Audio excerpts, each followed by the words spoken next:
Professor Mokyr, Dr. Cheung, Professor Wong, Dean Tai, distinguished guests, ladies and gentlemen. Welcome to the conference on the future of Hong Kong's economy 2026. We are honoured to have you all here today as we embark on this insightful event jointly organised by the HKU Business School and the Hong Kong Institute of Business and Economic Strategy. Now, allow me to introduce your MCs for today's event. The gentleman standing beside me is Sam Shinsky. Sam is studying economics and finance at HKU Business School. And joining me on stage is the talented Emi Hasagawa. Emi is a BBA student specialising in international business and global management, also from the HKU Business School. Now, let us commence this remarkable event on the future of Hong Kong's economy. Last Wednesday, HKU Business School unveiled a significant publication, the Hong Kong Economic Policy Green Paper 2026.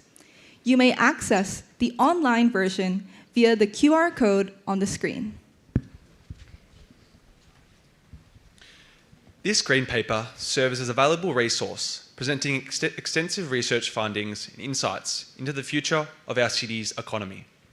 It specifically emphasises policy analysis and reform recommendations across various sectors. Building upon the momentum of this publication, today's conference aims to delve into the wide array of critical issues surrounding economic development and government policies in Hong Kong. Moreover, it provides an ideal platform to foster meaningful discussions amongst industry experts from both the business and community sectors. Without further delay, may we now invite Professor Richard Wong, Provost and Deputy Vice-Chancellor of HKU, the Philip Wong Kennedy Wong Professor in Political Economy and Director of Hong Kong Institute of Economics and Business Strategy, to deliver the welcoming remarks. Professor Wong, please.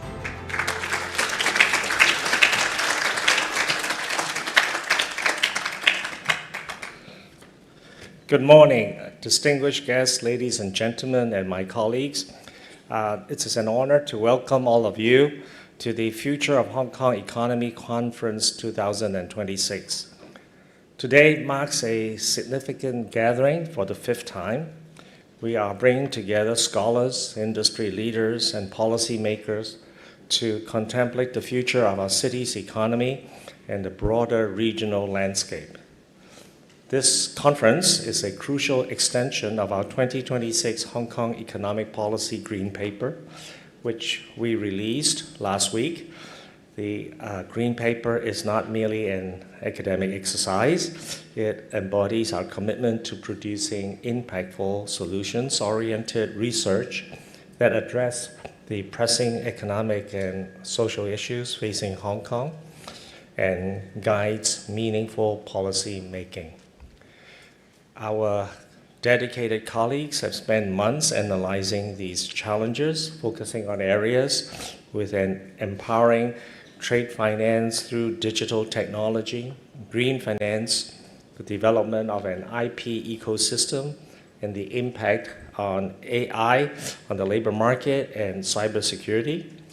We also address critical social issues, including housing, affordability, and emergency room overcrowding.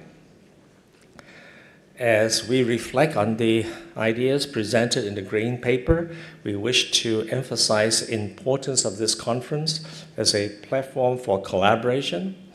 We are privileged to host distinguished speakers, including Dr. Horace Cheung, Deputy Secretary for Justice of the Hong Kong SAR government, and the latest Nobel Prize recipient in Economic Sciences, Professor Mokyr. Professor Mokyr is a great supporter of the Hong Kong U Business School, who serves on the International Advisory Board of our Center for Quantitative History. As history often repeats itself, his insights as an economic historian remind us that understanding the lessons from the past is invaluable as we navigate contemporary complexities and shape our future. The future of the Hong Kong economy presents numerous challenges. While we have witnessed a gradual recovery from recent setbacks, pressing issues remain, including the urgent need to embrace innovation, sustainability, and inclusivity. Today's discussion will cover vital topics ranging from global economic landscape and advancements in AI to Hong Kong's leading role as a super connector. We must move beyond conventional wisdom to redefine Hong Kong's economic frontiers. Through your active participation, we aim to generate innovative solutions that foster growth, entrepreneurship, and social equity, despite the many, shall we say, mind-boggling changes on the geopolitical landscape. A special note of appreciation to the record number of Council Generals present today. This is a testament to Hong Kong's enduring cosmopolitan spirit and global connections. Thank you once again for your commitment to our shared mission. Together, let us unlock Hong Kong's full economic potential and pave the way for a brighter tomorrow. Good morning. Thank you. Thank you, Professor Wong. Please be seated. May we now invite Dr. the Honorable Horace Cheung Kwok-kwan, Deputy Secretary for Justice of the HKSAR Government, for our first keynote session. Dr. Cheung, please.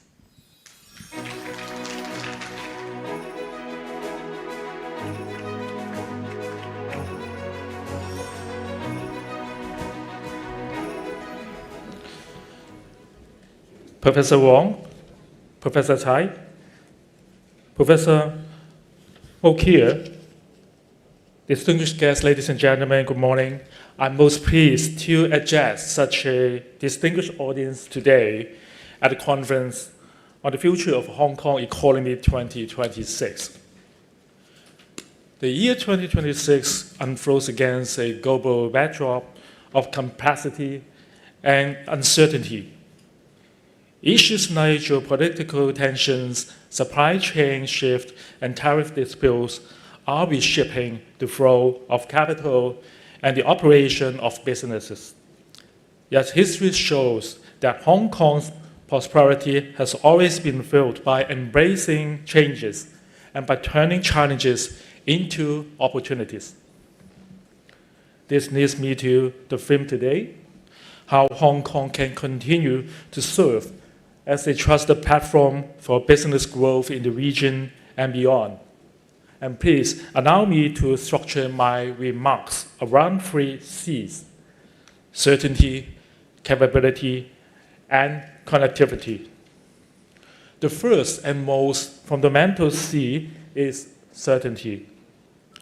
For businesses to thrive and economies to flourish, we need above all a predictable environment, certainty in contract, in dispute resolution, and in the enforcement of rights and obligation.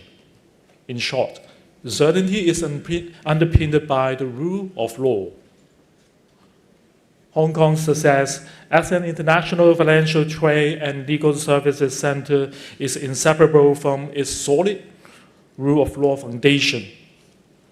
Our common law system, constitutionally guaranteed under the Basic Law, has been operating with integrity for over 180 years here.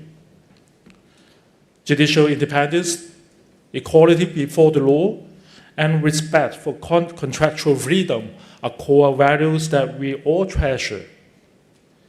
In an era when business must navigate multiple jurisdictions and political risk, Hong Kong offers something unique: a stable, bilingual, and internationally trusted legal environment. As the only common law jurisdiction within China, and the only one operating fully in both Chinese and English, Hong Kong provides unparalleled credibility and convenience for cross-border transactions. Under the Basic Law, free flow of capital is guaranteed. Investments and properties in Hong Kong are protected by a robust regulatory regime administered by bodies including the Securities and Futures Commission and the Independent Commission Against Corruption. The jurisprudence of the Hong Kong court commands high respect in other common law jurisdictions. In a recent judgment, the Judicial Committee of the Privy Council sitting in London referred to and discussed no fewer than 6 Hong Kong decisions from the past few years when determining insolvency issues raised in an appeal before it. This credibility is reflected in our consistent global standing. Hong Kong ranks among the top jurisdictions globally for business legislation and dispute resolution, making us the world's second most preferred seat for arbitration and #1 in the Asia-Pacific region. Legal certainty is also a strategic enabler that allows business to plan long-term, deploy capital with confidence, and innovate without fear. This foundation makes Hong Kong the ideal international legal hub for proactive collaboration in an era where safe passage for capital is most critical than ever. Building on this certainty comes the second C, capability. Hong Kong's professional services ecosystem, spanning across legal, finance, accounting, tax, risk management, and dispute resolution, is one of our most powerful strengths. Their quality services are integral to value creation. By empowering business to manage risk effectively, tackling compliance issues skillfully, structuring transactions securely, and resolving disputes efficiently. Our legal profession is international in outlook and local in insight. Our financial and accounting professionals operate to global standards while understanding regional realities. Together, they provide end-to-end support across the entire business life cycle, from market entry and project financing to management of intellectual property rights portfolio, regulatory compliance, restructuring, and cross-border dispute resolution. In the world of tariff disputes, sanctions, and regulatory divergence, companies increasingly rely on professional services to navigate complexity. So whether expanding into ASEAN, the Middle East, Africa, or other markets, a business requires bespoke solutions that are legally sound, commercially viable, and culturally informed. This is precisely where Hong Kong excels. We are home to a deep pool of professionals, recently ranked first in Asia and 4th globally under the IMD World Talent Ranking. Our professionals speak the universal language of business with clear understanding of the nuance of the different legal systems, market practices, and risk profiles. We have over 13,000 local lawyers and 1,500 foreign lawyers from around 45 jurisdictions, including some 500 from the Chinese mainland, as well as more than 80 foreign law firms. And furthermore, we have a unique asset, over 600 lawyers with double qualifications to practice in both Hong Kong and the mainland cities of the Greater Bay Area. In my view, an enterprise expanding globally is like a gentleman visiting a tailor shop for an impeccable suit. An off-the-rack solution simply does not work. What businesses need and Hong Kong can offer is a bespoke experience, professional services that cater to the client's needs and execute with precision to ensure a perfect fit for every occasion. This brings me to the third C, connectivity. Hong Kong has long been described as a super connector and a super value adder. It highlights Hong Kong's crucial role under the one country, two systems in connecting the Chinese mainland with the rest of the world. In recent years, the government has taken proactive steps to strengthen this role by supporting enterprises, particularly mainland enterprises, to use Hong Kong as a launchpad for global expansion. Under the Chief Executive's 2025 policy address, I have been tasked to promote our legal services and coordinate with other professional sectors to meet the going global needs of mainland enterprises. To this end, we launched the Hong Kong Professional Services Global Platform last December. It serves two major functions. One, information integration. We make information on professional services providers and their capability easily accessible to enterprises. At the launch ceremony of the platform, we published a collection of over 50 success stories covering a wide range of sectors and extensive markets, including Asia, Middle East, and Africa. Two, needs matching. We enhance coordination to meet the specific needs of enterprises. For instance, I recently led a course professional delegation to Shenzhen for a direct exchange between our experts and mainland enterprises, and this initiative was well received. Earlier this month, we also established the Expert Committee on Professional Services for Going Global, comprising experts from relevant fields to advise me on our strategy to promote Hong Kong as a premier two-way platform for attracting investments and going global. Ladies and gentlemen, as we consider Hong Kong's economic outlook in 2026, we should neither be complacent nor pessimistic. The challenges are real, but so our strength. The certainty under our rule of law infrastructure instills trust. The capability of our professional services delivers solution. The connectivity through our Go Global initiative provides opportunities. The relationship between the law and the economy is practical, dynamic, and deeply intertwined. A resilient economy requires a credible legal system. A modern legal system must serve real economic needs. In Hong Kong, these two have grown together, and they will continue to do so.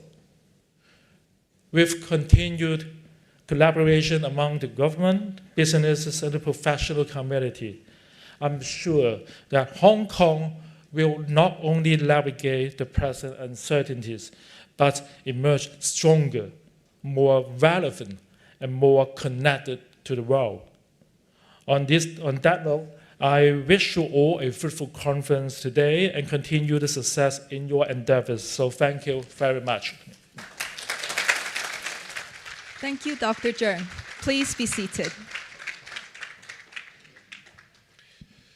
As an economics major, it is my honor to introduce a very special guest who has graciously joined us today via video conference. Professor Mokyr is the recipient of the 2025 Nobel Prize for Economic Sciences. Furthermore, he was a recipient of the Heineken Award of History in 2006, as well as the Bolzan Prize for Economic History in 2015. Professor Mokyr is currently the Robert H. Strauss Professor of Arts and Sciences at Northwestern University. He is also a senior adjunct professor at the Eitan Berglas School of Economics at Tel Aviv University.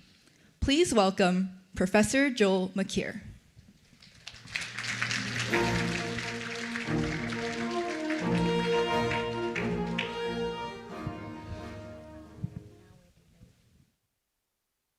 Thank you very much. I really wish I could be with you in Hong Kong, at least for two reasons. The first is I love the city. I love the people there. I love the food.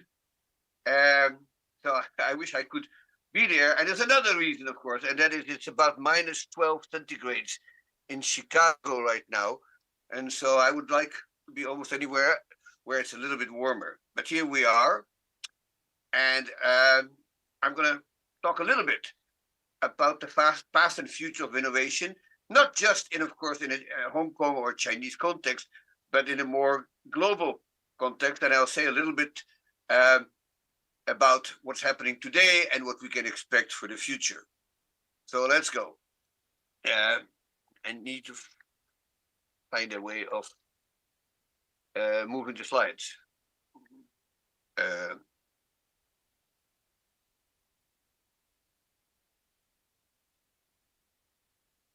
Okay, I'll do it with the, okay, figure it out. Thank you. So the question is economic growth sustainable? And I want to start with something which I call the curse of concavity, which is sort of economic language, basically known as the principle of diminishing returns, which everybody who's taken a course in economics, of course, knows and understands. And it's quite clear that it is true for capital accumulation. If you accumulate capital holding everything else constant, the marginal product of capital will go down and the rate of return goes down with it. But it's also true for other forms of economic growth, but capital accumulation. If you think about the gains from trade, or what's sometimes known as Smithian growth after the great Adam Smith, clearly if you establish trade between two entities, whether they are cities or nations, and there wasn't any trade before, at first you get very large gains, but as trade intensifies and becomes deeper and broader, over time the gains start diminishing, and of course, in the end, they may well asymptotically go to zero. The same is true for the kind of growth that Douglas North was talking about. Douglas North won the Nobel Prize in 1993, and he was particularly interested in institutional change, and I'm going to come back to that in a little while. But basically, these are gains from better resource allocations due to institutional change. And these things too, of course, eventually run into diminishing returns in the sense that you can improve things at first quite a lot, but as the allocation becomes more and more efficient, the more the further institutional improvements will give you declining returns. Now, the big question, of course, is does that also hold for technological progress and innovation, which, of course, has increasingly assumed center stage in the story of economic growth since the Industrial Revolution in the middle of the 18th century? And that's, of course, much more controversial. Is it possible that technological progress, too, will eventually fizzle out? Basically, because humans run out of ideas, and because, so to speak, everything that can be invented has been invented. So another way of looking at this is that the low-hanging fruits have all been picked. So the easy inventions that give the highest rate of return have all been picked. And now as you go picking and picking more, the fruits become more and more hard to get. And that's kind of a techno-pessimistic interpretation, because it says that technology too is subject to diminishing return and eventually will slow down and maybe cease altogether. So one person who has made this point very clearly is my learned friend and colleague at Northwestern, Robert J. Gordon, who wrote this book. It's a masterful book, and I love it.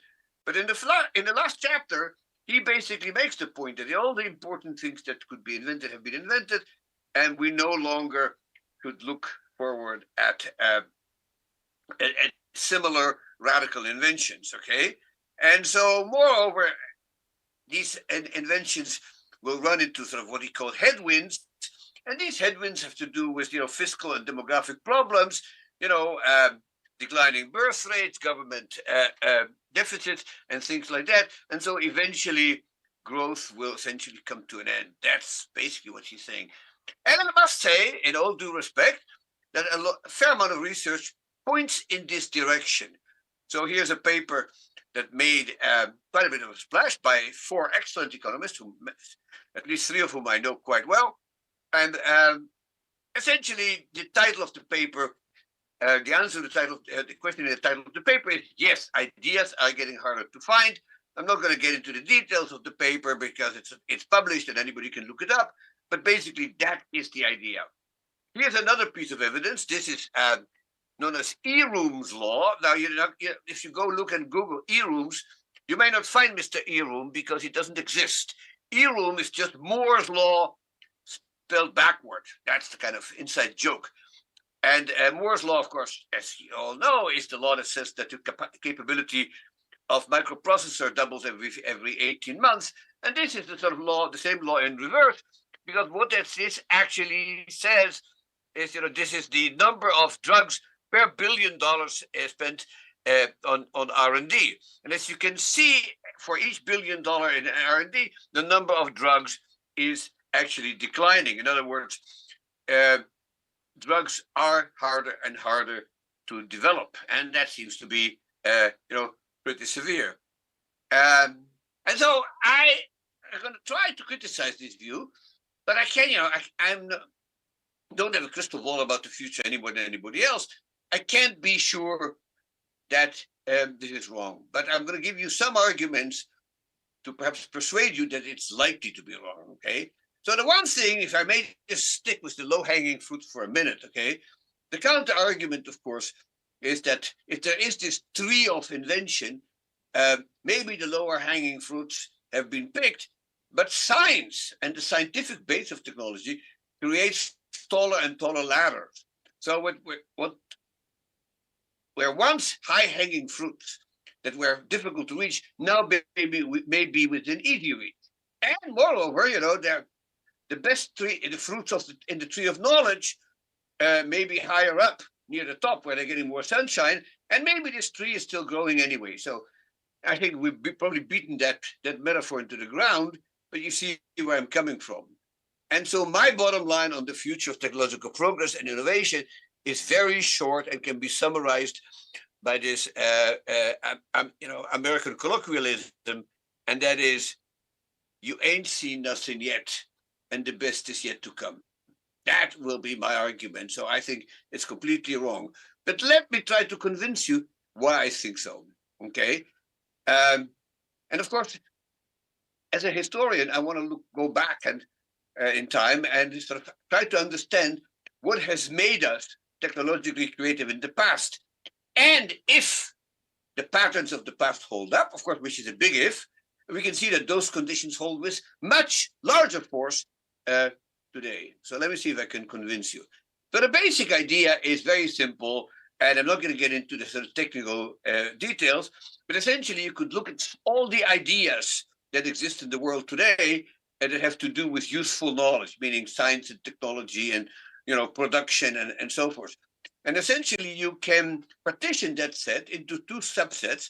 One is what's known as propositional knowledge, which means essentially knowledge of what. So this is science, this is natural phenomena, natural regularity, things like that. And then there is prescriptive knowledge, and that's knowledge of how, and that's technology.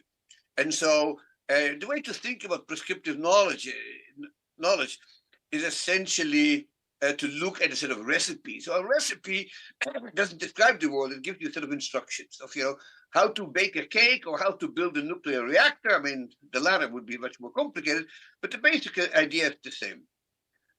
And so here I'm essentially relying on an idea that was proposed by Nathan Rosenberg many years ago, that basically says, look, of course, science drives technology, right? So the more we understand about natural regularities, the more we can realize new ideas. So you can't build a nuclear reactor unless you know something about nuclear physics and so on.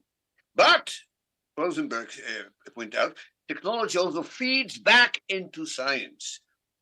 And if they are feeding each other, you could describe the dynamics of innovation as a positive feedback loop between the two types of knowledge. And a positive feedback loop, given for certain levels of parameters, may actually diverge and never reaches some kind of equilibrium. And so it will continue to grow essentially forever. And so what kind of feedback do we have that takes us from technology to science and not the other way around? And here is a very important empirical regularity, and that is waves of scientific advances are often driven by the new scientific tools and instruments that scientists have to do science. And that could be things to observe things, or it could be things to calculate things. It could even be mathematical techniques that scientists use. I'm not going to get into the latter, but I'm going to give you some example to give you an idea of what I'm talking about, okay? So you think about the 17th century scientific revolution in Europe, and what was driving it. So here are two examples. These are two tools that people had. The left one is the Galileo's telescope. It's not the real thing, by the way. We don't have the real thing. This is a model made after it. The one on the right is a real picture. That's Robert Hooke's microscope. Okay, so this is to see things that are very far away and can't be seen by the naked eye, and this is for to see things that are very, very small and can't be seen by the naked eye. But these two tools allow you to do science that you could not do without them, basically because you couldn't see it. Here's another tool that, and I'll show you exactly how that actually directly affected technology. Okay, so this man is Evangelista Torricelli, a student of Galileo's, and he basically, the thing that he holds in his hand is a very primitive barometer. And with that barometer, he was able to discover the existence of atmospheric pressure in 1643. So what he discovered is what we all know, is that we're actually living on the bottom of an ocean of air. It sounds sort of banal to us, but nobody knew that before 1643. So the fact that there is atmospheric pressure on us, together with the possibility of vacuum, jointly made, obviously, a major step forward. So this is the vacuum pump. The inventor was a man called Otto von Guericke, a German. Basically, pumped the air out of these globes, and inside you had a vacuum. Now, the combination of atmospheric pressure and a vacuum pump, of course, led to this. And this sort of completes the loop. What you see on the left is Denis Papin's model of the steam engine. This is the first thing that actually looks like a steam engine. It's just a model, it wouldn't do any work, but the ideas are all there. Well, 150 years later, this is what it looks like. This is a coreless beam steam engine in the middle of the 19th century, obviously a vastly more sophisticated and clever machine, but essentially a very similar principle, utilizing atmospheric pressure and a vacuum. So you can sort of see how these tools then lead to a better understanding of science, and these two feed back into technology. This is a little bit less well known, but these are the kind of tools that were developed in the late 18th century in order to essentially bring about what we now call modern chemistry, okay? And so this is an eudiometer, which is measuring the change in the volume of gas mixture following a physical and a chemical change, and it helps essentially understand what we now call physical chemistry. On the right, you have a calorimeter invented by two of the greatest scientists of all ages. One of them, of course, is Antoine Lavoisier, who almost single-handedly created modern chemistry, and his assistant at that time, at least, the great physicist Pierre-Simon Laplace. This is in 1782. These are new tools that make science possible. Even less well known is this man. This is Joseph Jackson Lister. He's the father of a much more famous surgeon, Joseph Lister. But his father, these are his dates, essentially it's famous for improving the microscope. So the microscopes had existed by that time for 200 years, but they suffered from chromatic and spherical aberrations, which made it very difficult to see teeny tiny creatures carefully. So there's color distortions, there are blurry images. You need to improve it. And he did this in about 1830. Still further improvement. There he is with his microscope. That's what it actually looked like. I think this thing on the left is actually the real thing. And this turned out to be a tool that was super important, because what that innovation made possible is to see cells and bacteria and fine tissue structures. And the net result, I think, was what I would at least argue, I'm not sure everybody would agree with me, the most welfare-enhancing discovery in human history, which is the germ theory of disease. So on the left, you see Robert Koch. On the right, you see Louis Pasteur. These two are sort of most famous. There are quite a few others.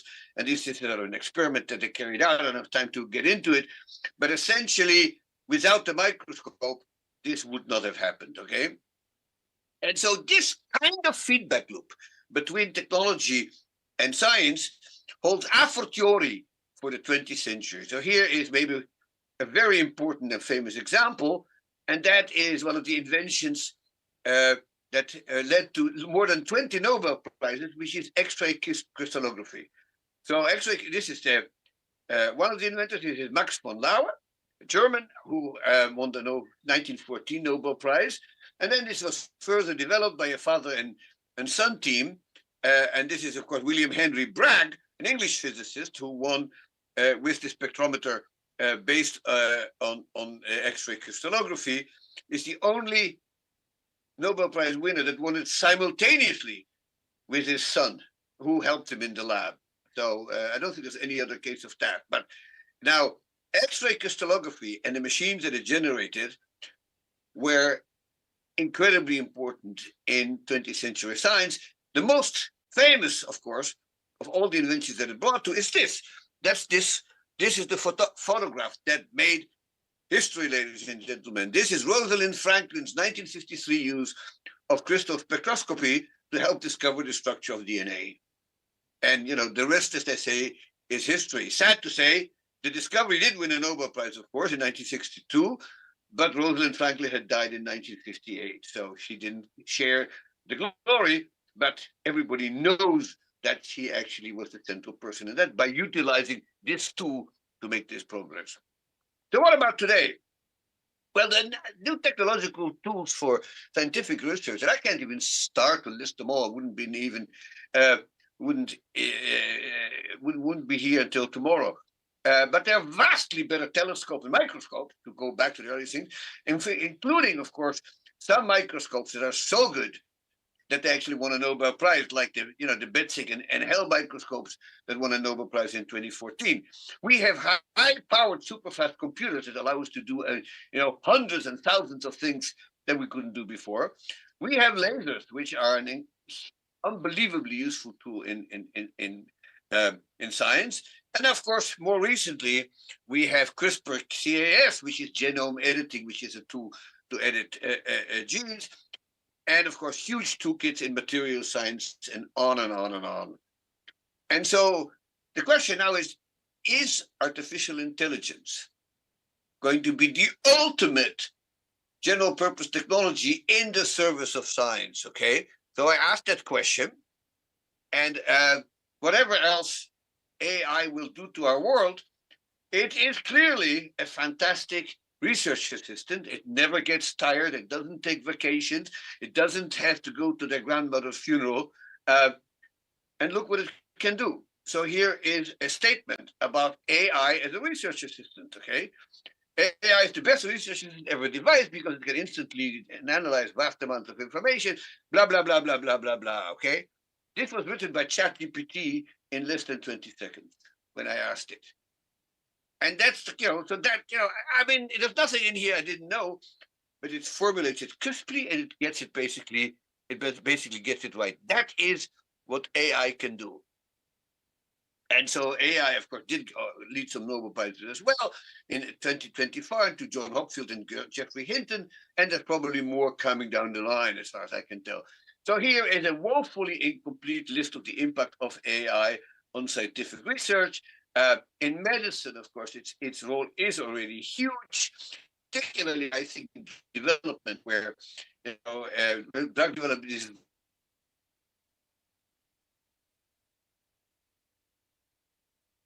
because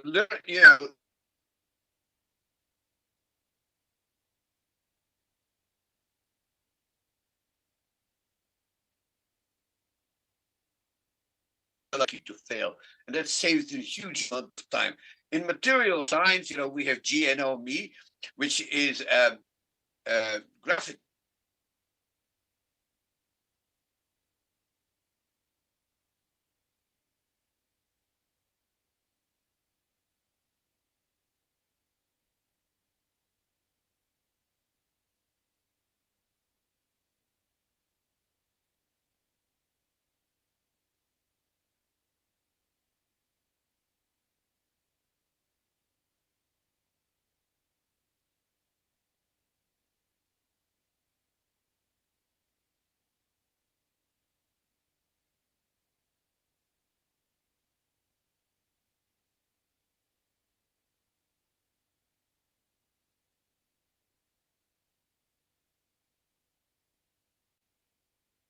Just a second. All right, sorry about that.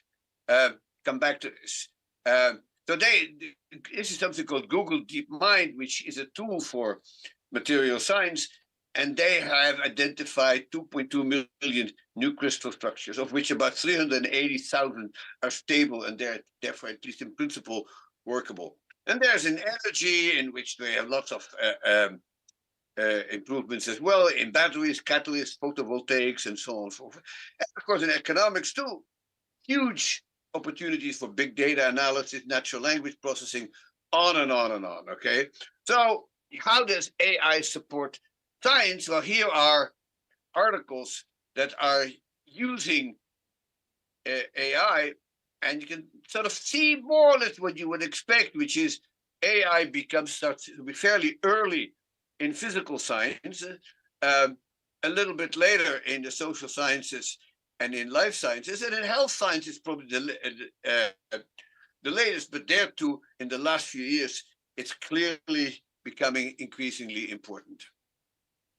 So in short, just to summarize this, we are on the eve of a major breakthrough in science simply because it's driven by far more powerful tools and instruments to do science, and these will feed back into technology in ways we can't even imagine right now. But if history is any guide, we are in for a whole bunch of really powerful surprises. And so here's the big question that we all need to face, and that is, what can possibly go wrong? And because one concern is what we call in economics institutions, which are essentially the rules of the game in which the economic games are being played. And so here you have a picture of Doug North, whom I mentioned earlier, and you look at him, you realize, well, Doug is worried, I mean, he looks like something, as far as institutions are concerned, could go wrong. And so to point out what could go wrong, you may ask, what institutional environment supports innovation? And I'm going to give you 4 kind of things that I think capture a great deal of it.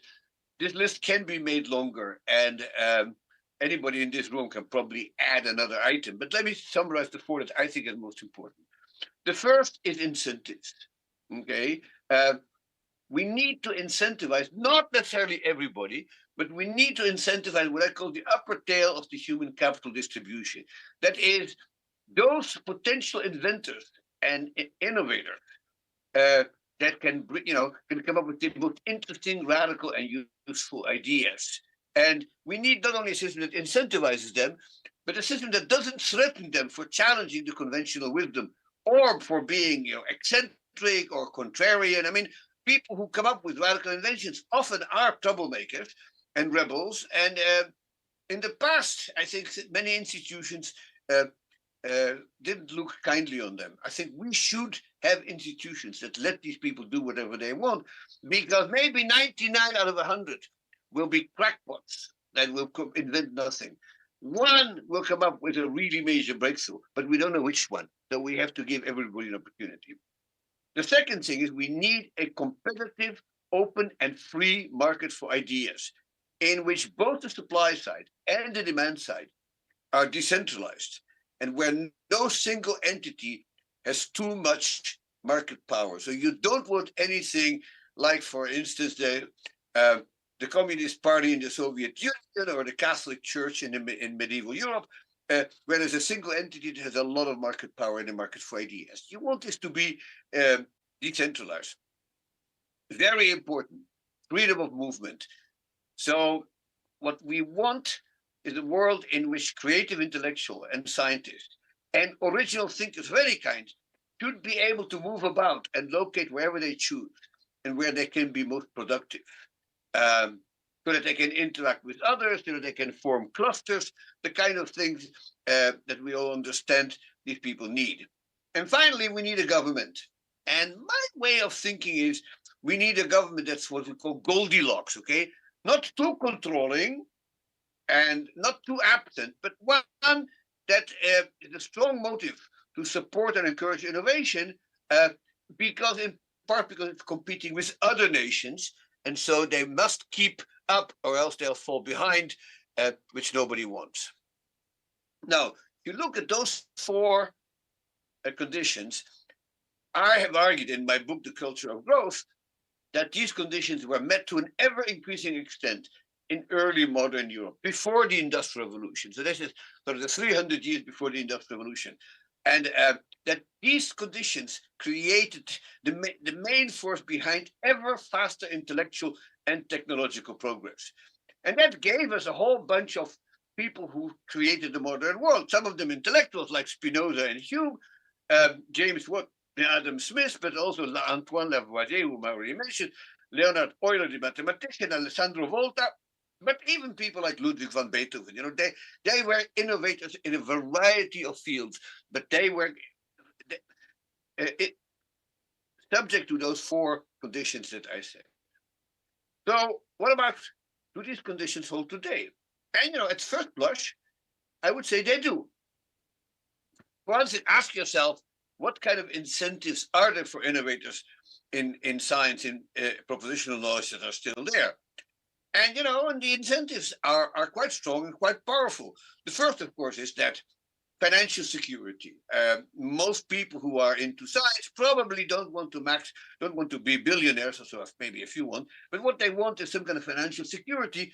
And what we do, certainly in the United States and in most other industrialized countries, we give them financial security, which means basically tenure in universities, okay? And then for the people who already have tenure, there's a whole bunch of prizes and awards and distinctions, okay? So at the top of the pyramid probably are the Nobel and the Able prizes, but then there are very small and inexpensive recognitions, such as memberships in learned academies, honorary degrees, small prizes for the best paper in this and the best book in that, and things like that. But beyond that, of course, which you call name recognition and fame through mass media, print and electronics. So distinguished intellectuals are being called, you know, interviewed on television, and you know, that kind of thing. For very few, there are riches. So if you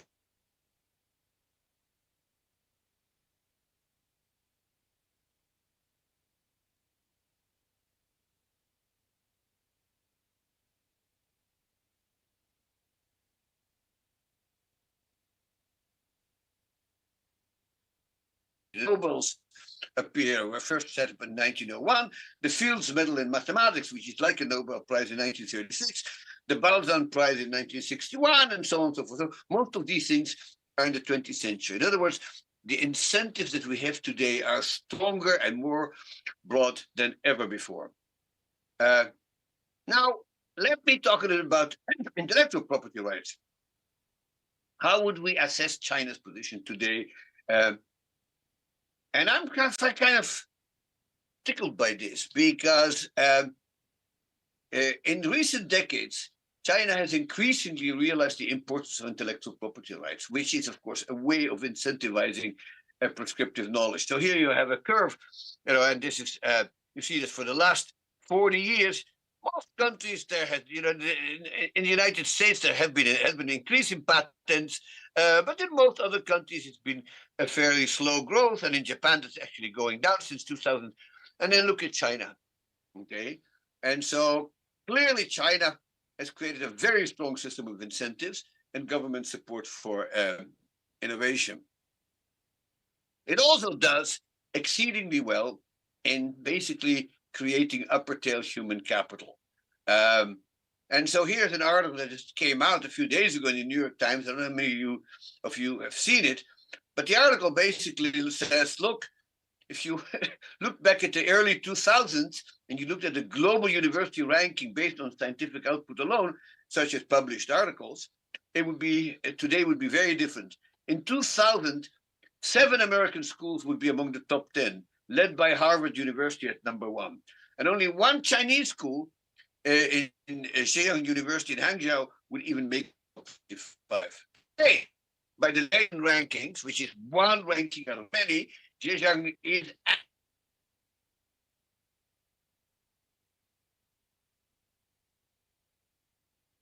so clearly in that regard done exceedingly well. Now, in all fairness, I must say, there are many such rankings, and the precise order of these universities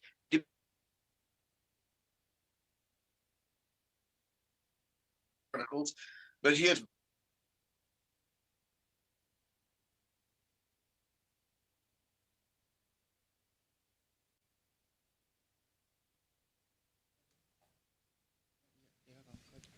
Ladies and gentlemen, we are experiencing a brief technical difficulty and we appreciate your patience.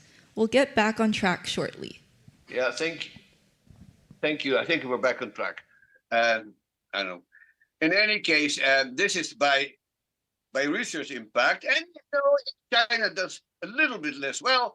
It still has 5 universities in the top universities.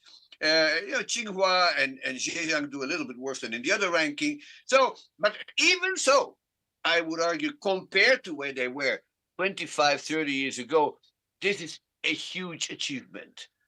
And so, as I see it then, the world has sort of been partitioned into 4 competing innovation powers, okay?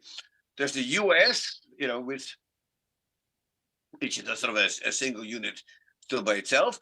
There's China, there's Europe, or the EU if you want. And finally, there's sort of everybody else, which I call the rest of the world, or ROW. And they are competing with each other and trying to get ahead in basically cutting edge fields that everybody thinks matters. Now, I would say that competition is by itself a good thing. And the same was true, by the way, in the sort of period before the Industrial Revolution, in which these various nations, particularly, I think, Britain and France and the Low Countries, competed with each other very sharply.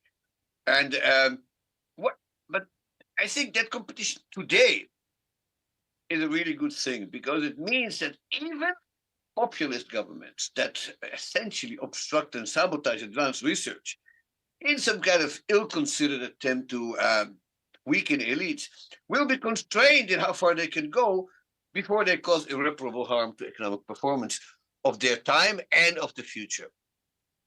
So if you just look at those 4 nations or groups of nations, I would say China has the highest rate of progress. I mean, that curve with the patents sort of speaks volumes, okay? Probably in terms of not the rate of change, but just the level, US is probably still has the highest overall level of innovation. Europe, too, is still quite high, but it is slowing down, and there's a great deal of concern in Europe about why Europe cannot compete.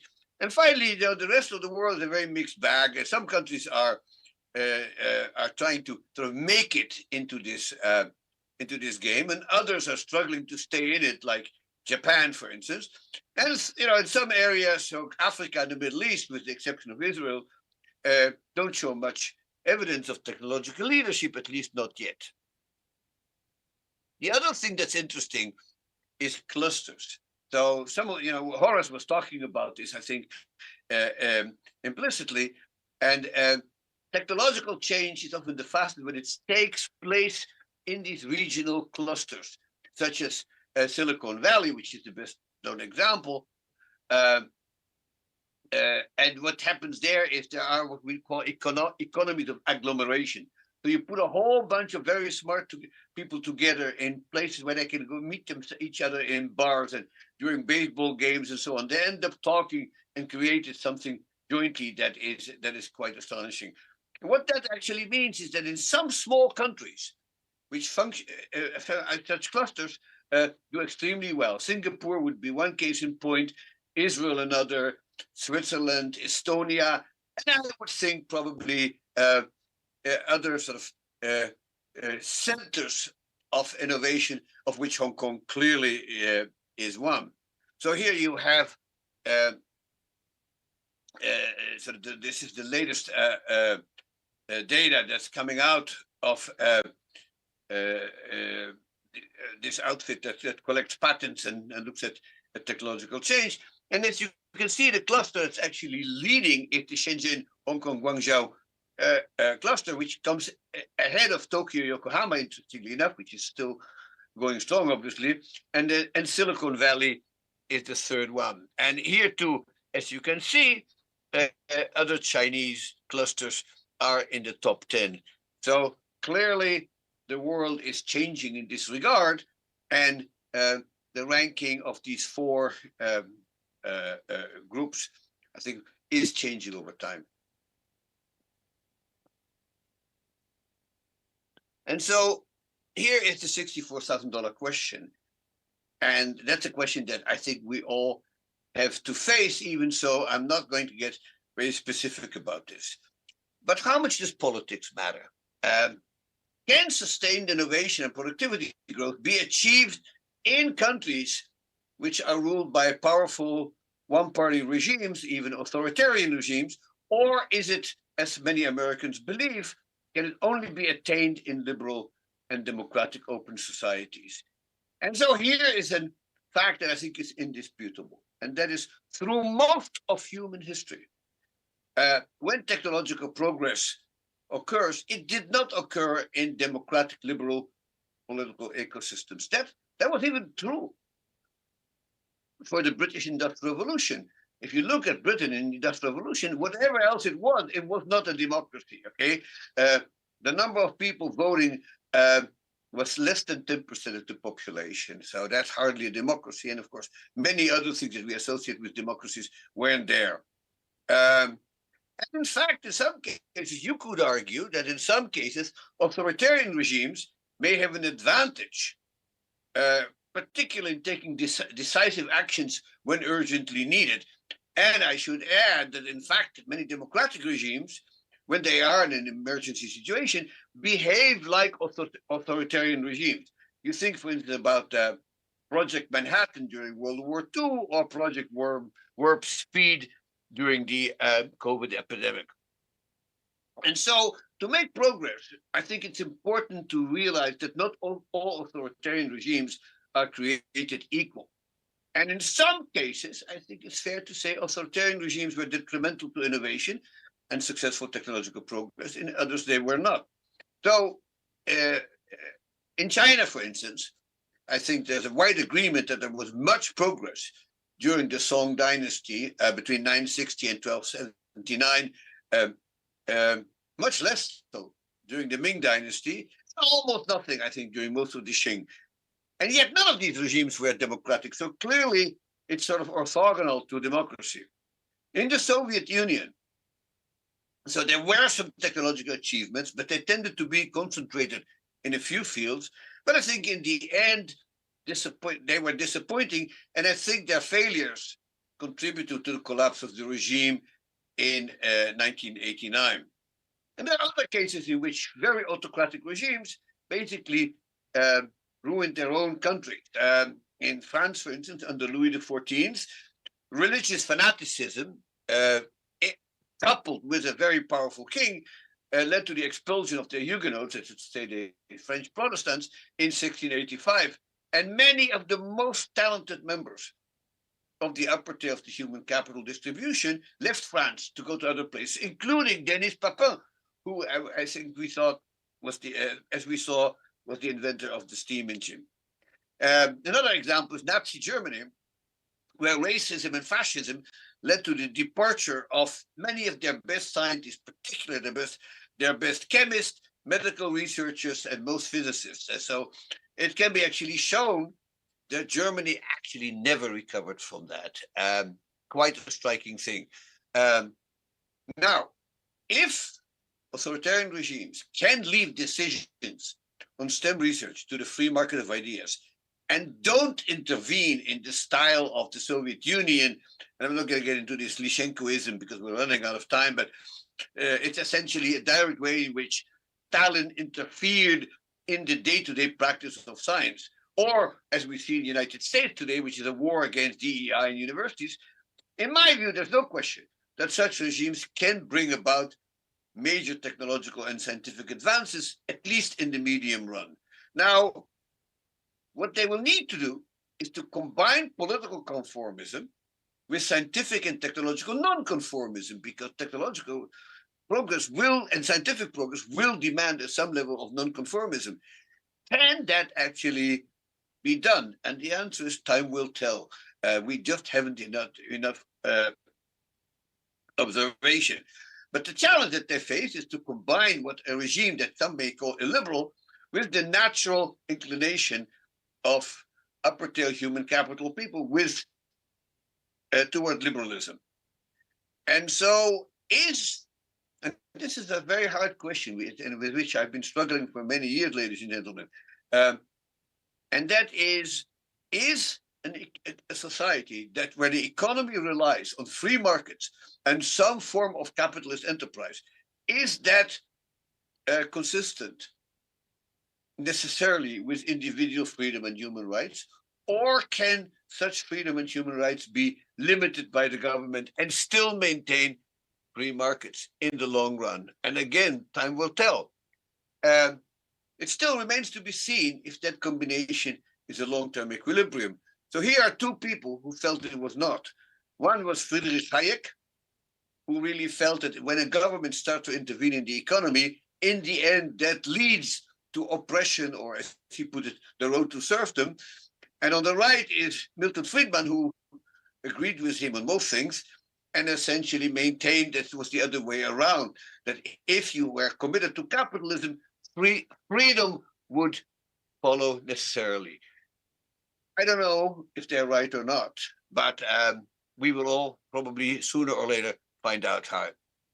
Now, in all fairness, both Hayek and Friedman were more concerned with capitalism and a market economy with innovation and growth. And so perhaps there is an equilibrium of sustained technological progress with non-democratic regimes that is sustainable, particularly in a fragmented world in which the major powers compete for technological supremacy. And so it is true, of course, that even in China, there were a few cases of distinguished scientists who run afoul of the regime. But unlike Nazi Germany, their numbers are very small. And most of the people who got into trouble in some form or another were legal scholars and social scientists rather than STEM scholars. So perhaps this equilibrium is sustainable. We will all, as I said, find out. But going back to the world as a whole, there are global sources of concern. And let me list a few of them to sort of support Douglas Norris's concerns, as I argued earlier. One is, as I said, the world is still politically fragmented, much as Europe was before the Industrial Revolution, and it's becoming more fragmented and more competitive. Now, in a way, that's a good thing, because competition between nations has been conducive to scientific and technological progress, as of course people at the time knew. I mean, both David Hume and Edward Gibbon and many others made this point. And in modern times, we have seen this in particularly, I think, striking as the Sputnik effect, which is that when the United States and the Soviet Union were competing and the Russians launched Sputnik, which I'm old enough to remember, all of the United States have pumped enormous resources into research and development to make sure that they stayed ahead, because they were competing with the Soviet Union. But this is not a simple problem, because this is, in a way, there's a knife edge here. Fragmentation can lead to healthy competition. It can also lead to disasters, particularly, say, in August 1914, with the beginning of World War I. It is correlated with the likelihood of war. Between 1500 and 2000, for 5 centuries, there were only 60 to 70 years in which there was no major conflict, meaning at least 1,000 dead per year in Europe. The Europeans were competing with each other, but also fighting with each other. And competition is good, fighting not so much. And so that is an issue. The other thing that I am very doubtful about is the growth of economic nationalism. So even without violence, which of course is not guaranteed, this can lead to many costly policies, including sanctions. Okay, we have a government in the United States that loves sanctions and tariffs and non-tariff barriers, and I think unwanted support for so-called strategic industries that we have to produce on our own because we can't rely on others. We can also talk about the withholding of certain critical materials, and all of those measures may slow down progress seriously. And then, of course, there's populism. I already mentioned this. And one of the main features of populism is anti-elitism. And, I must say, the anti-elitism is not altogether a bad thing, because intellectual elites have admittedly been in many cases smug and arrogant. But populism tends to devalue intellectual scientists and academics, and in some cases, I think these populist politics will throw away the baby of progress with the bathwater of elitism. And then there is xenophobia. I talked about the importance of letting people move to where they wanted, but anti-immigrant movements, closely associated, of course, with populism, are based on serious concern. They're based less on economic interest than on things like intolerance, misinformation, prejudice, and these have become increasingly influential, particularly in the West. And I don't like that. And then, of course, the market for ideas itself. As I said, it needs to be competitive, it needs to be decentralized, it needs to be open. But the problem, of course, always is that in the market for ideas, there's no guarantee that the truth always wins out. And today, more than ever before, I think mis and disinformation proliferates. And there's really no guarantee in a market which is driven more and more by electronic social media that good ideas will drive out bad ones. And all kind of conspiracy theories and crackpot beliefs may lead to major social and economic effects. You just think about things like the anti-vax movement in the United States, or advocates who want to stop economic growth altogether, and so on and so forth.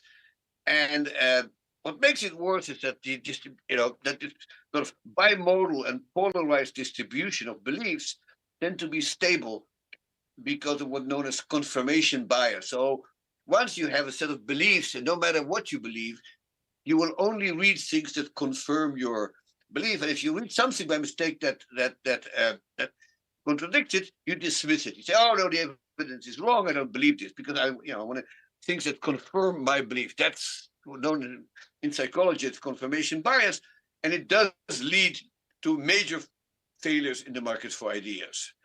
And then, of course, finally, you may ask, what is happening to the mobility of upper-tail human capital today?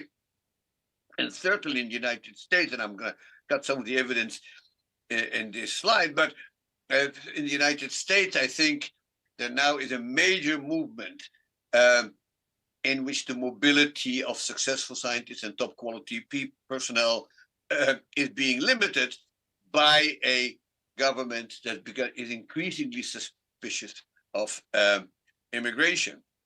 And of course, what is true in a competitive world is that if misguided immigration policies are going to make countries less hospitable to footloose upper-tail scientists, they will go elsewhere.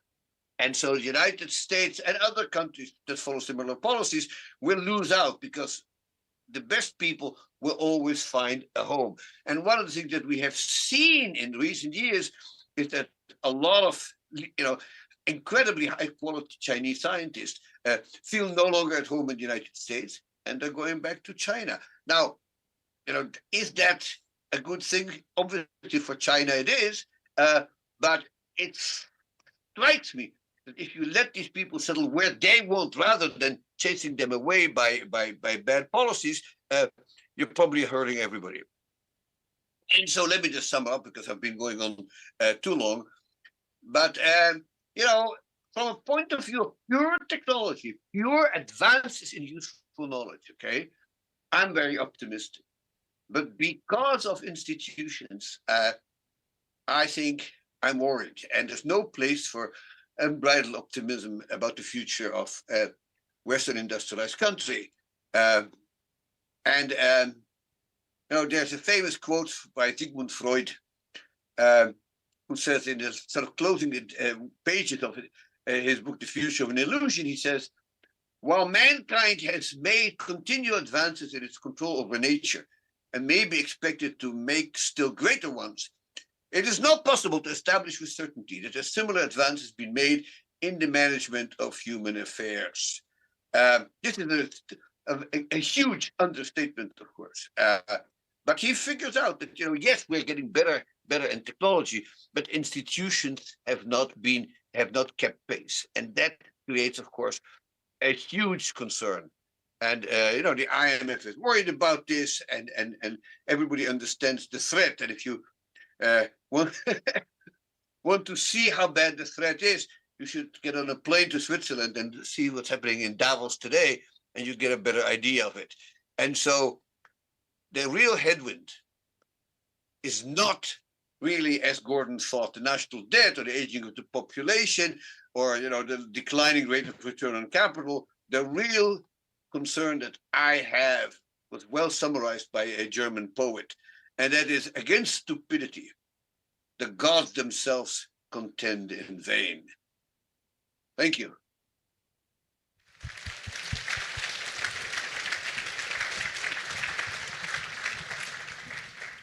Thank you, Professor Mokyr.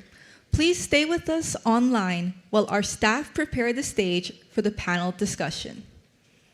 Sam, did you know that Professor Mokyr and HKU actually have a long history together?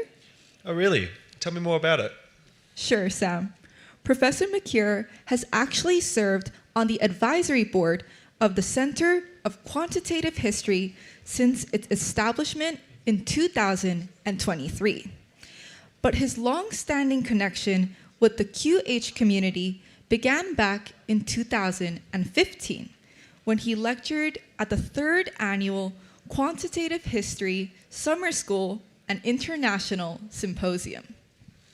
Wow, it's amazing to learn that Professor Mokyr's history with HKU started long ago.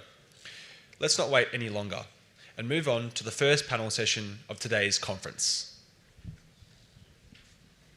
The first panel session of today's conference is titled Dialogue on the Future of the Global Economy. First of all, let us invite our moderator to the stage, Professor Hongbin Tsai, Dean and Chair of Economics of HKU Business School.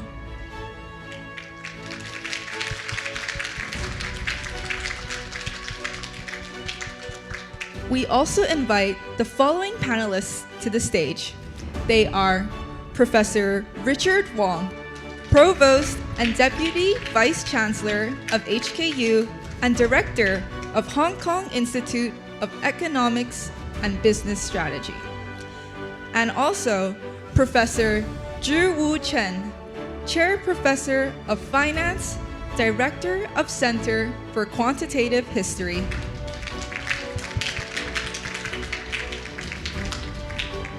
And they will be joined by Professor Joel Mokyr. Before we start, let's take a group photo on the stage.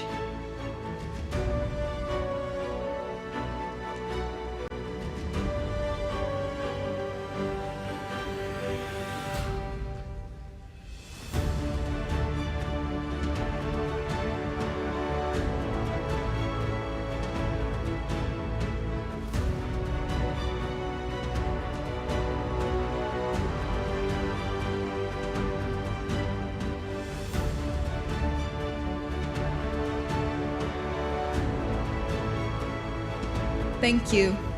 We will now hand the stage over to Dean Tsai. Dean Tsai, please. Good evening, Joe. It's such a great honor to have you join us today, and thank you so much for this incredible treat. Joe just delivered this same talk last month in the Nobel Prize ceremony, but here with that talk, he also added lots of new thinking on China and Hong Kong and U.S.-China. So this is this is just brilliant. Thank you so very much. And we are also very fortunate to have two distinguished panelists to join you, and Richard Wong, both are your friends, so I don't want to spend too much time introducing them.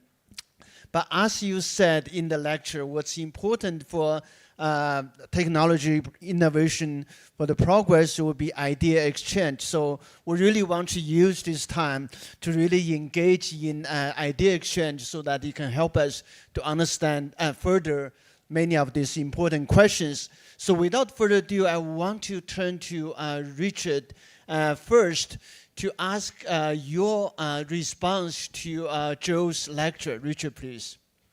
Thank you, Dean Tsai. I think Joe's lecture is outstanding, truly outstanding. I think it brings a lifetime, and wish you live another century, have wisdom and thoughtfulness to many ideas. I think it's a very balanced and insightful treatment. So I have nothing to add except to try to, in a very small period of time, to apply your situation to Hong Kong.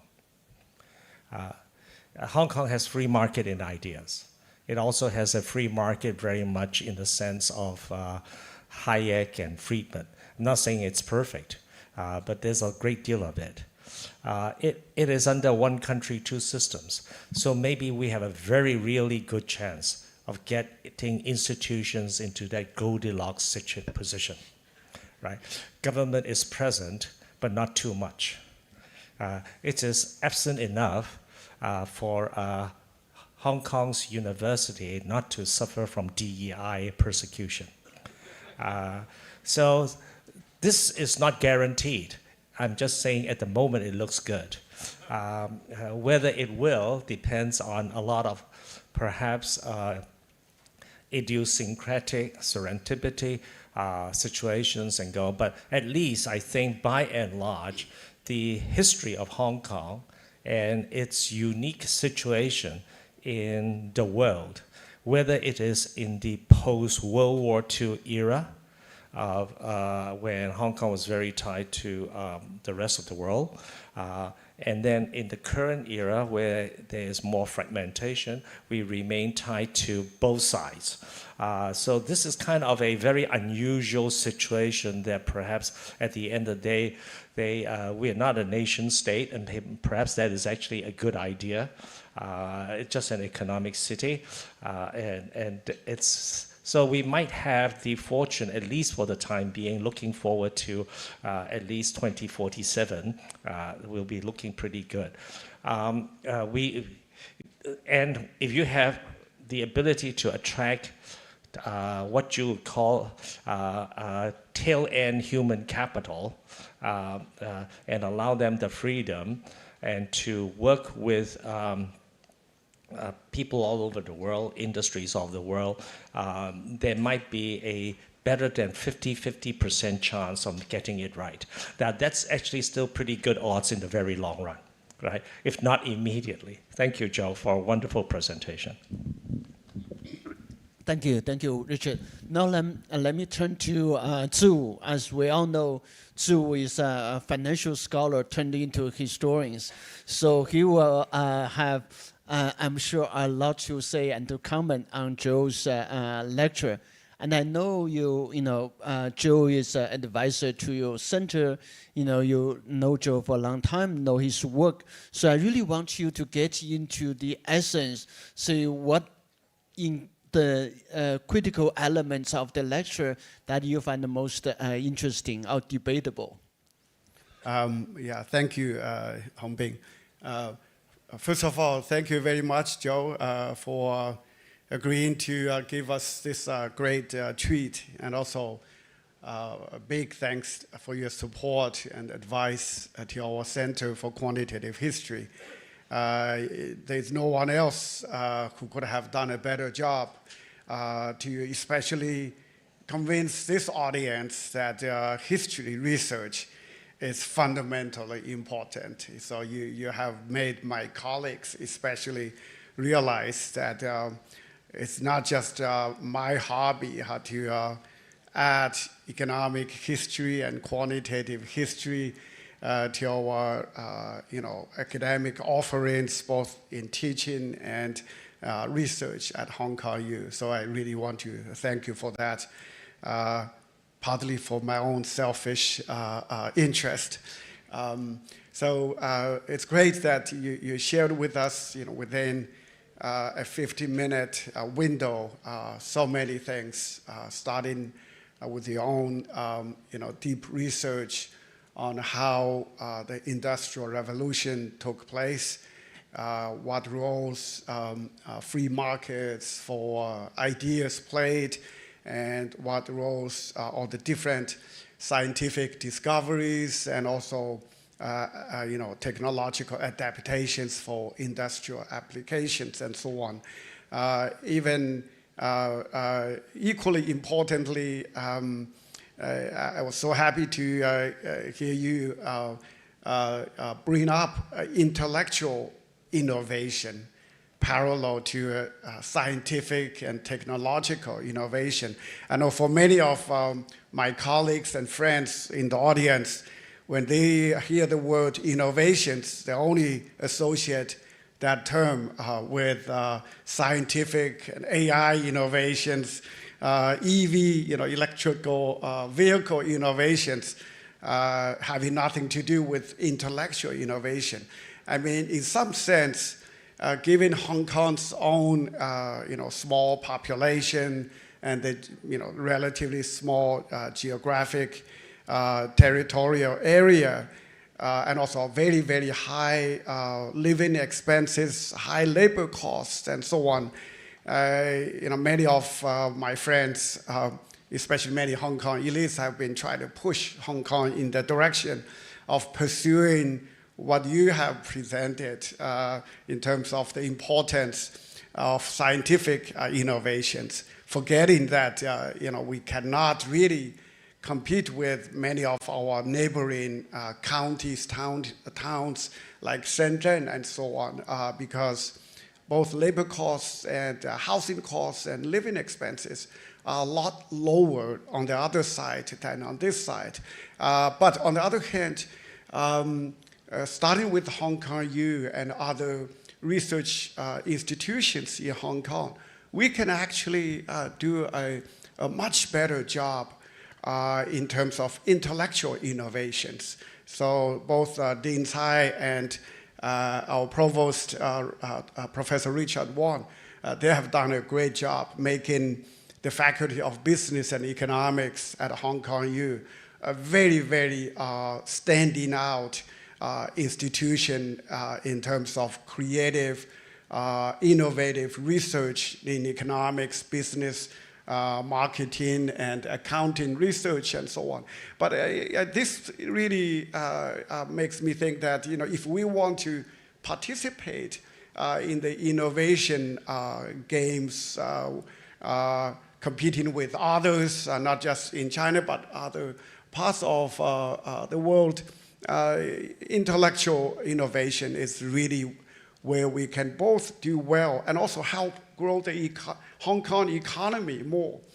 Just as FBE has been succeeding in having many MBA and master's degree and other programs, the housing market around Hong Kong, around our campus, has been going up, and the rental charges have been growing. I know that there are several officials from the Hong Kong government here. Don't take what I said to now put limits on rent control. Don't do that, because we need the housing market to boom more so that the service sector in Hong Kong can also benefit. from the future growth in the educational market, both in research and teaching and so on. So this is a very great unintended implication out of your lecture. I know, Joe, you probably did not intend to help us in this direction, but that gave me a good takeaway. And then you also brought up. So, Zhiwu, can I just do one question by one question, and then let me get Joe's to respond to this. I think it's we'll talk about Hong Kong later on, but Zhiwu raised a very important question. In your lecture, you basically talk about scientific discovery, which we tend to think, the labs, chemistry, physics. But Zhiwu's question, I think, is very important. Is what's the scope of the scientific sort of innovation that you think are important for the whole technological innovation? In particular, does it include what Zhiwu called intellectual innovation, which is social science, economics, all the humanities and others? So what's your view on that?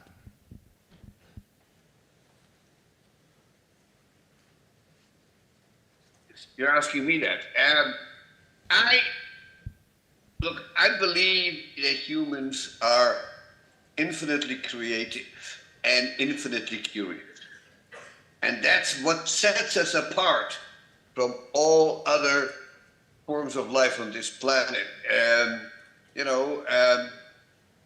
We have this willingness to study things, and what makes us unique is we study things that help us, that make us richer, that make us more comfortable, but we also study things that seem to serve no purpose except the knowledge itself. So,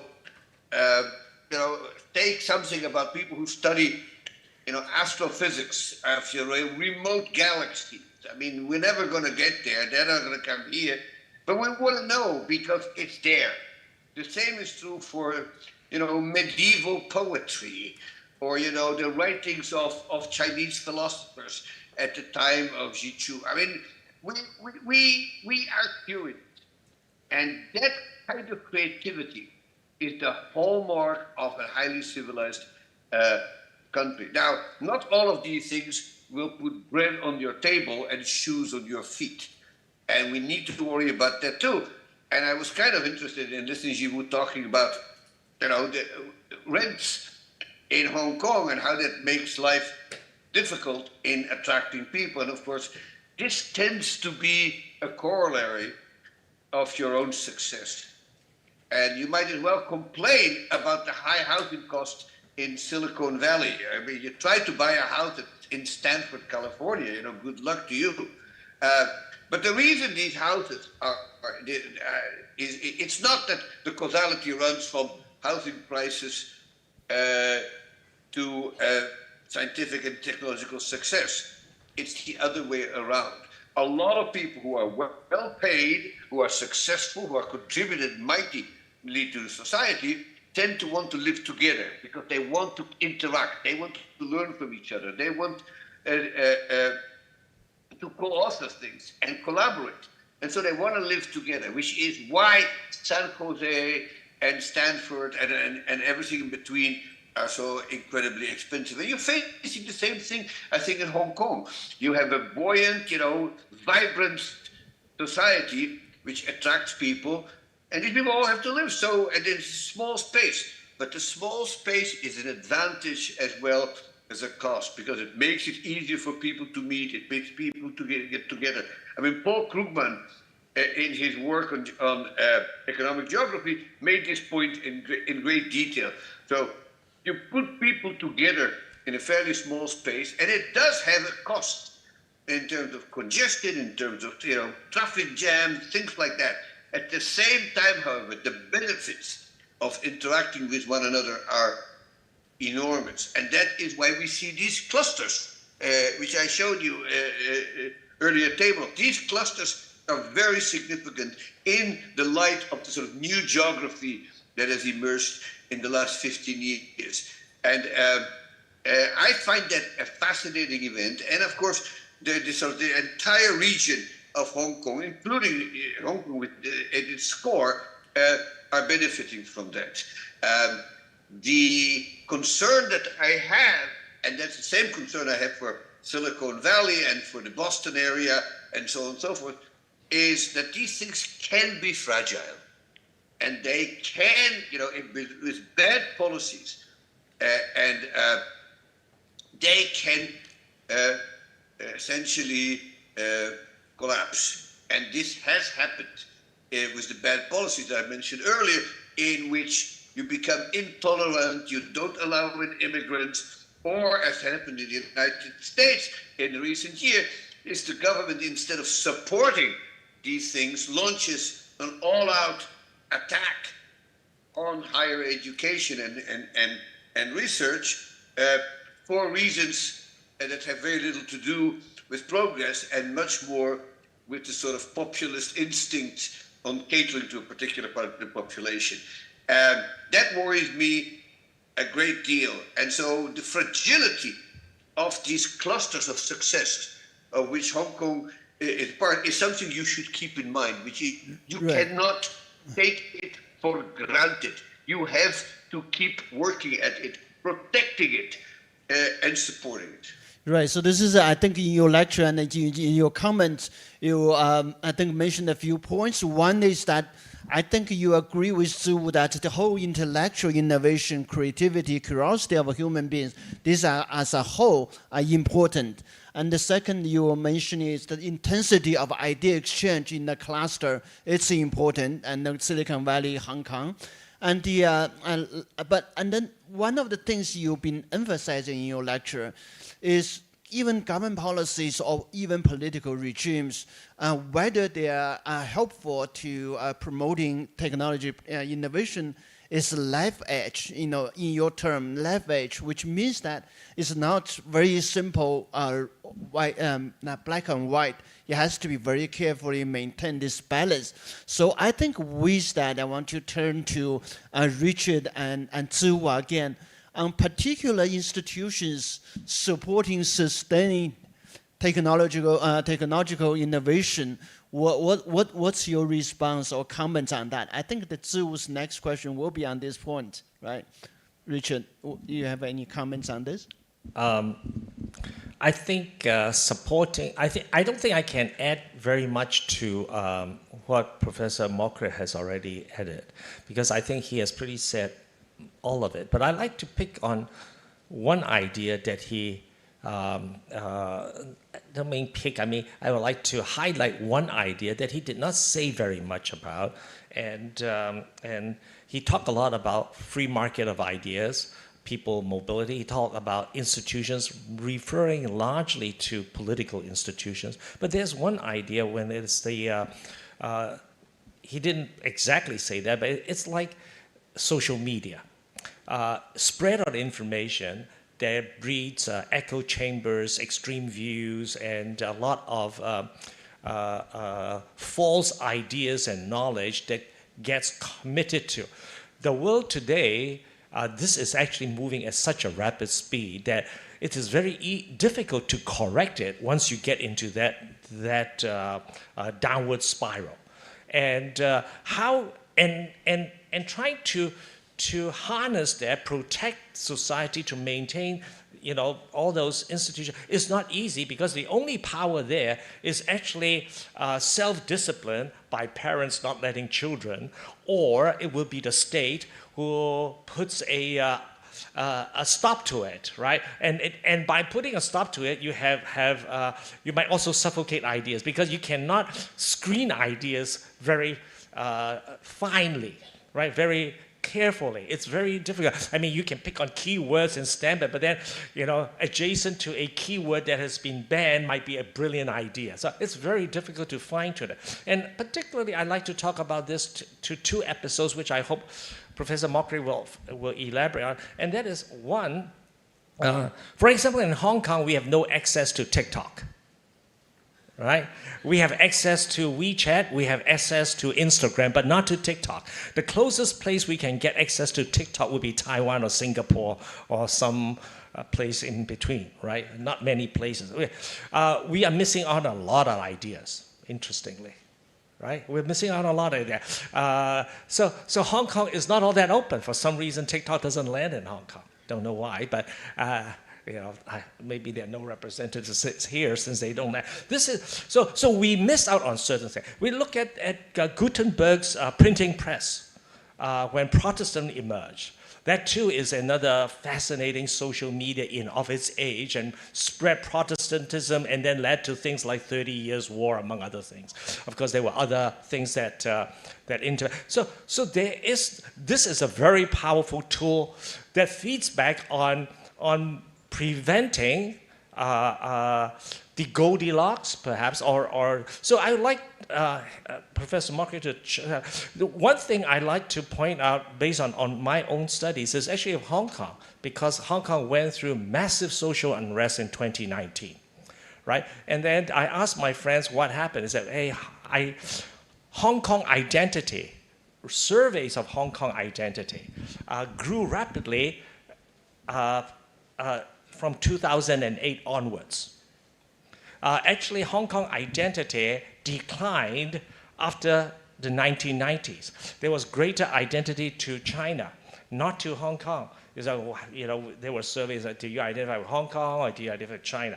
So the identity with China actually dropped in the 1990s all the way until 2008 and then make a turn. And I wonder why. Right, it's kind of mysterious. Well, something actually I look at is in 2003, a young student at Harvard invented Facebook. In 2006, Facebook became very popular, became global. Hong Kong accounts in Facebook in 2006 was 400,000. The next year it was 800,000, and then the following year it was 1.2 million. And Hong Kong is a population of about 7 million people. And most of the people who were on Facebook were, of course, younger than me, right? And mostly secondary school students, right? How that part has yet... So things were happening without anybody realizing. And I think even by the time 2015 or 18, most of our government had very little contact with Facebook either. And these things would just happen, right? So I'd like you to shed some light on communication of information and how that happens and how that is a risk that perhaps it's worth a lot more deliberating on. Right, so as Richard pointed to another important question on social media's impact on ideas, on information, on ideas, on innovation. But I want to, before you respond, maybe let me get to Zhiwu to continue his comments. Yeah, thank you, Hongbin. Yeah. So, Joe, towards the latter part of your presentation, you nicely creatively brought together several seemingly unrelated things, which I think they are highly related too. One is the innovation environment in terms of whether democracies would be more conducive to innovations and scientific discoveries, as opposed to autocracies providing a better environment for that. And then the other is the rise in geopolitical tensions. How would that play out going forward with AI, robotics, and other related innovations? So I want to maybe help you, and I want to get your take on this, because this is related to much of the recent research I've been doing using archaeological data and historical data. That is, in addition to the Smithian growth and then Northian growth that you highlighted in the early part of your presentation, I think there is also the warfare-driven growth. So in different historical times, for different countries, like let's say over the last 50 years or so, after 1980, Smithian growth and Northian growth have been the main drivers of human development since 1980. But now, using my framework, we're kind of entering an era during which warfare-driven growth it dominates Smithian and Northian growth, especially with Trump being the main driver of this. So what that means is, this is related to some of the examples you highlighted when interstate competition was very severe, like in the Middle Ages, Europe, and then in the Warring States period, China, about 2,800 to 2,200 years ago. And then during different sub-periods in Chinese history of the last 2,000 years when China was disintegrated, technological innovations were very high, happened a lot. And then, without taking too much of everyone's time here, from my own research, I would also like to add, because for your work, the emphasis has been really on technology, on the proposition that technology affects human development mainly through the productivity channel. So with new scientific discoveries, new technological innovations, productivity would go higher, and then that helps human development. But now our archaeological evidence for the Neolithic period and also for the Bronze Age and then Iron Age periods show actually battlefield applications of technology were by far the more important drivers of human development, including not just technological innovations, but also social complexity and social developments were much more directly driven by warfare-related considerations and applications than Smithian or Northian growth related applications. But of course, over the last 500 years, especially in Europe, with the scientific revolution in the 18th century and the 19th century, then there was a big switch from warfare-driven to Smithian and Northian growth. So I think in the history, in particular, in the economic history literature, there is this missing piece. Of course, in political science, Charles Tilly has been emphasizing the importance of war threats and warfare preparations in driving societal and technological developments. But what I'm trying to say is that in order to make the last segment of your presentation organized under maybe a unified framework, so I think like the warfare-driven growth model may actually come in at a time, especially when interstate competition is on the far rise, fast rise again. I want to get your take on this. Yeah, thank you. Right. So we'll get two sets of questions. One is social media. The other is warfare competition. Both on these two factors on the technology innovation. Well, I mean, there's enough issues and interesting ideas were proposed in the last 15 minutes that I could spend the next month discussing them. So let me talk about each of them. I tend to be a little bit worried about the growth of social media, particularly in the United States. I'm not so much worried about the polarization. I'm a bit worried about it, but I mean, polarization happened in the past as well. I think Professor Wong mentioned the printing press and how the printing press eventually triggered the Protestant Reformation and created, two warring factions in Europe: Catholics on the one hand, Protestants on the other, and then Protestants were divided among themselves. But much of this was driven by the access to books. And it's well known how, particularly Martin Luther, but also Calvin and Zwingli and many others, essentially relied on the printed word to spread their ideas, and people picked up these ideas, and then the next step was to pick up a sword or a gun and go fight people who don't agree with you. And I think in many areas in both in the United States and in Europe, this polarization is becoming increasingly strong. And so this has happened before. And if the guide, you mentioned the 30 Years' War, but in fact, it's not just the 30 Years' War. There is a constant struggle all the way from the beginning of the day in 1517, when Martin Luther nails his 95 propositions to the church door in Wittenberg, all the way to the Peace of Westphalia in 1648. So that's almost 150 years. That's pretty bad. Now,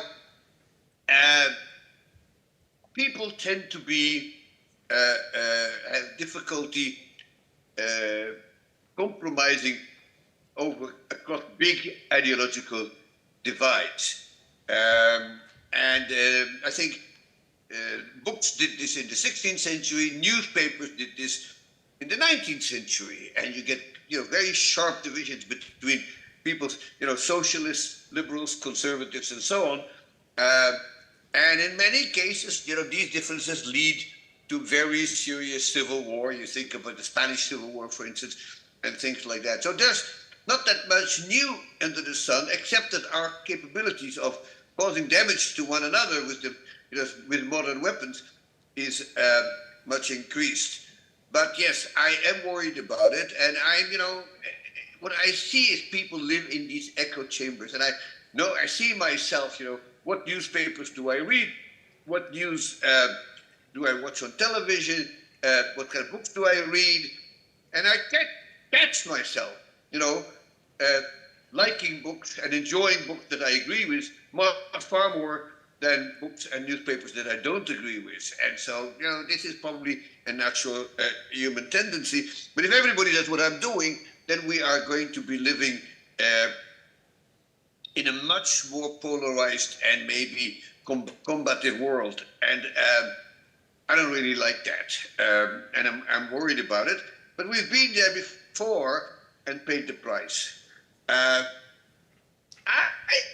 Not only should I agree with Zhiwu about the role of warfare in economic growth, and I think there's no question that there have been many examples in which war helped stimulate certain technological developments. I don't think actually it's the war itself. It's much more the preparation for war. And so the best thing would be in which everybody prepares for war and nobody fights it. That would probably be the best kind of thing. But the problem, of course, is that as the Romans used to say, si vultis pacem para bellum, meaning if you want peace, prepare for war. But in fact, the history of the last 150 years essentially says that if you want war, prepare for war. That's what happened in 1914, it happened in 1939, it happened in a couple of other instances. Whether altogether war was a positive factor in technological change, I think remains to be seen. There are spillovers from the military sector to the civilian sector. But I am not convinced that they were large enough, substantial enough, and persistent enough to be worth the price we pay for the destruction of both human life and human assets that occur during war. I just, this afternoon, as it happens, I was teaching my undergraduates about World War I. And I went over this question in some detail, and I said, look, the war led to a whole bunch of things that were important technologically. But if you want to ask a question about human welfare and human well-being, the fact that somebody invented poison gas, which it happens in 1915, for instance, the number of civilian applications of poison gas or machine gun or airplanes that can shoot down other planes is probably somewhat limited. What counts is preparing for war. And so the example I gave them, and this is where I totally agree with you, is thinking about war coming will stimulate you, or use it work as what Nate Rosenberg called a focusing device in trying to solve certain problems. So the classic problem, and let me just briefly tell you the story because it's a nice illustration of what preparing for war will do, is the invention of the Haber-Bosch process in 1912, in which the great chemist Fritz Haber finally cracked the problem of how to extract nitrates from the atmosphere. So the atmosphere is 81% nitrogen, but actually turning that into ammonia and from ammonia into useful things like fertilizer is a hard thing to do. And so preparing for World War I, the Germans worked very hard and they cracked the problem. And the net result are two things. The first is that we were able to provide enough fertilizer to prevent the human race from starving, and that's obviously a critical thing. But the other thing, of course, is that World War I lasted 4.5 years and killed 10 million people, as opposed to a war in which the Germans would have run out of explosives and had to quit 3 months after the war started because they couldn't get the nitrates. So you tell me, how do we weigh these things against each other? And I'm not sure. The same is true about the 30 Years' War. It's true about the Napoleonic Wars. It's true about any war that I know in human history. It kills people. It destroys capital. It wipes out human capital. And it misdirects it in all kinds of ways that are there to destroy human life. So, without blinding myself to the fact that there are cases in which the spillovers are important, I'm not persuaded that a peaceful era isn't better for technological change. Mind you, Europe and much of the rest of the world were living at relative peace between the defeat of Napoleon in Waterloo in 1815 and the beginning of World War I a century later. And it is during that period that we underwent the first industrial revolution, the railroad age, and then the second industrial revolution with the invention of electricity, with the invention of germ theory of disease. A whole bunch of major technological breakthroughs that changed everything happened during a period of peace. And so I find the connection between war and technological change to be sufficiently subtle and ambiguous that I tend to think, to take a very cautious attitude to it. Admitting your point up to a point, but then saying, look, was it worth the price? And, we can extend this to nuclear power, nuclear energy and things like that. I'm still not convinced that I would recommend going to war just to get technology acceleration. I think that's probably not warranted, but I agree with you that what really counts here is evidence, archaeological evidence that you were mentioning, documentary evidence, statistical evidence, whatever. And, I can be persuaded to change my mind if you come up with the data. But at this point, I'm just not sure. And so, basically, I'm sticking with my notion that growth through peaceful relations, while maintaining competition, is probably the best of possible world. So you think about the sort of standard competitive model in economics, So firms compete, and they compete at certain levels, certain margins, right? So on price, on quality, maybe on advertising. So these are all allowed. What is not allowed is dynamiting your competitor's factory, right? That's not allowed. So there are rules about competition, and that's what to make an economy well. Unfortunately, these rules at an international level are hard to enforce, as we all know. Sorry, Joe. We can. I think, sorry, we can. I didn't mean to give a long lecture. Yeah, no. I think we can debate about peace and war for for a long time. I but know. yeah, but this is a very interesting, obviously very important questions. Talking about peace and war competition, And let me quickly, given the time limits, let me quickly get to the question where you actually point out, you touch on in your lecture, the AI competition between the US, China, in terms of institutional support for that technology, what do you think, how these two countries compare within your framework of institutional support? Yeah. It's not quick take. It's not my field of expertise, but I would say that at least at this stage, it could go either way. What I think is happening in the US is right now is that all areas that are at the cutting edge of science are going to be suffering by the wholesale onslaught of this government against any kind of innovation that they don't approve of.